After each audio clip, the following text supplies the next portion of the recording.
Sequel number 105.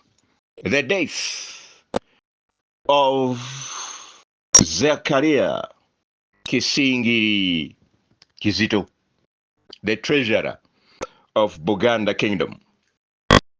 We shall also briefly look at the death of Reverend Ernest Miller.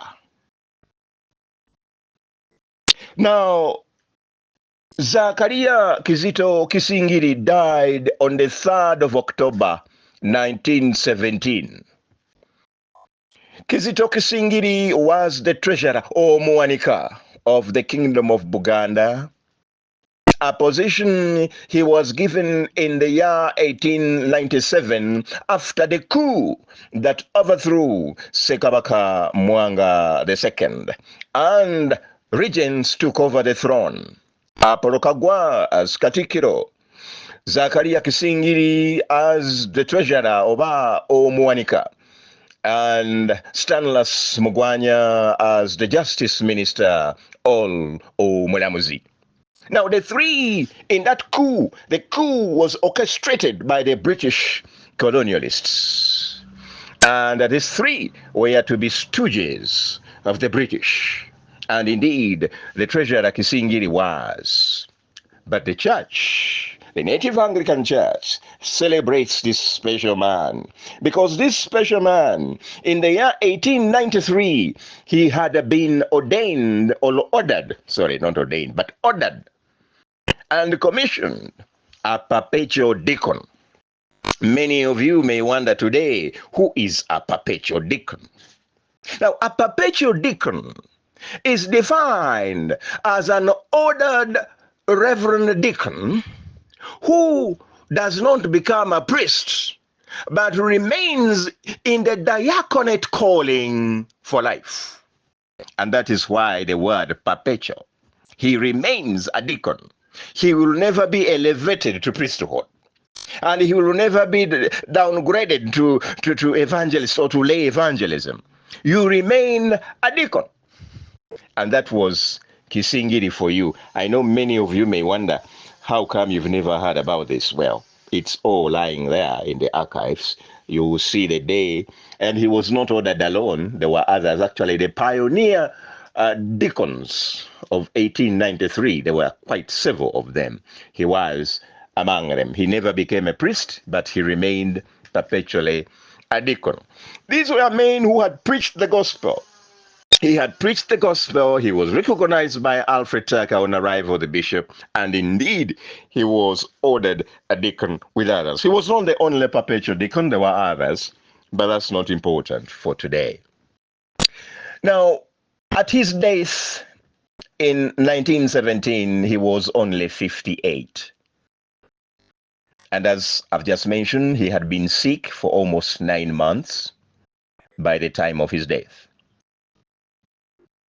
He was the son of Kitaka,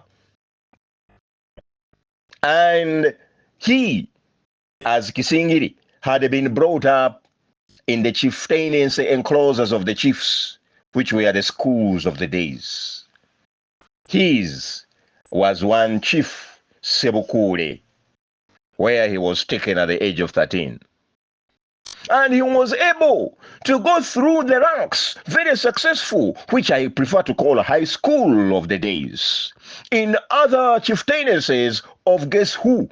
The Gabunga, Kaya enclosure. There he learned Arabic, and he became a Muslim, like many other page boys of the time. And he also rose through the ranks to reach the highest chieftaincy enclosure, and that is the enclosure of the Kabaka himself, which I prefer to call the University of the Times. And after going through all that training, he was able to become a chief, a local chief. And so when missionaries came, like many page boys of the palace, he switched to Christianity, from the Islamic faith to Christianity. And indeed, he was baptized at the very first baptism in 1882 at Natete. They were not confirmed until Bishop Tucker arrived, because no bishop had ever done any confirmation. Huntington, remember, was killed in Busoga, and Parker died of fever in Usambiro, northern Tanganyika. And so Tucker was the first successful bishop to successfully reach the Buganda soil as Bishop of Equatoria Diocese, which took this area as well. And so it was not until on the 18th of January 1891 that Zakaria Kizito Kisingiri was confirmed by Bishop Tucker. And the ceremony on that date also saw other 69 confirmants. And that is how his journey began, as far as the church is concerned. As an evangelist, by May 1893, he was definitely set aside and ordered a perpetual deacon. And he was to remain so because at the same time, as I've just told you, he was a secular world chief, a chief in the kingdom of Buganda. He rose very high to the level of county chief of Bulemezi.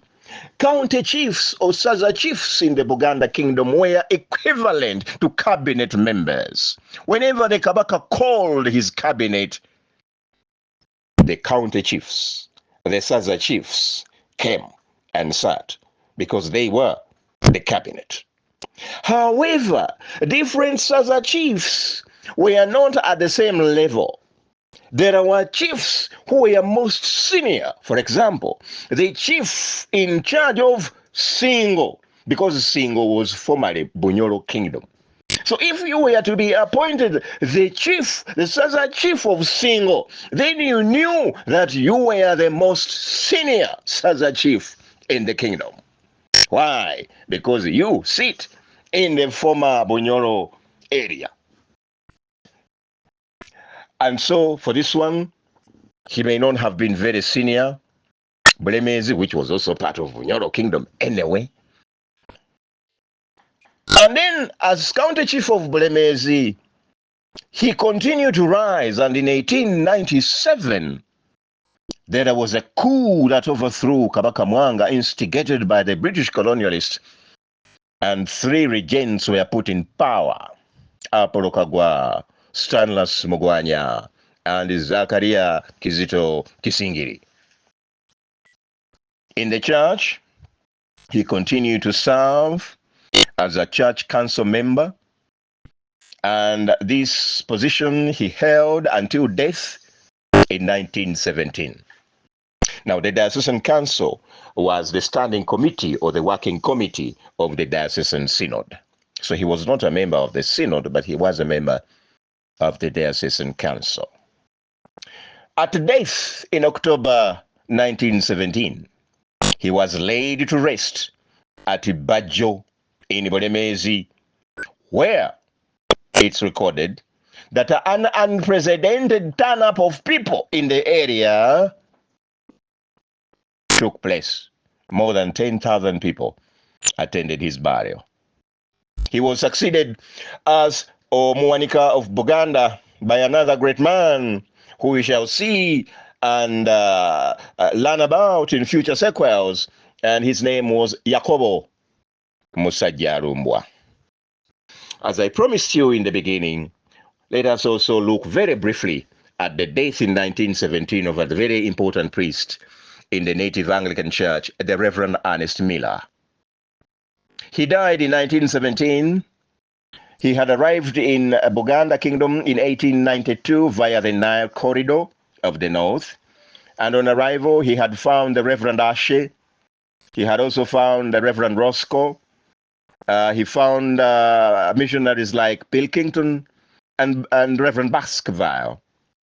The Reverend Miller had honors in mathematics. And so he was associated with the statistics and the business side of the Church Missionary Society in as far as documenting statistics was concerned. And I want to tell you that the archives are very rich with the native Anglican Church statistical data. You are able to know the offertory of every deanery in Uganda for every month and for every year, almost from when the Church Missionary Society took over in 1877 to 1960, when they handed over to we, the native Africans. And I can assure you the UCU in Mukono ceased to have such records immediately the native Africans took over in 1960. I'm sorry to mention that, but I have to.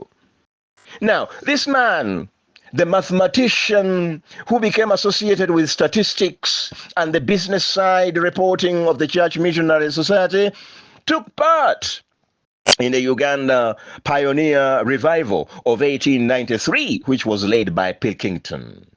He also was a teacher. Now, he is reported in the missionary diaries to have been a very hardworking man. Actually, they say he used to overwork. He would naturally, therefore, doze off during meetings.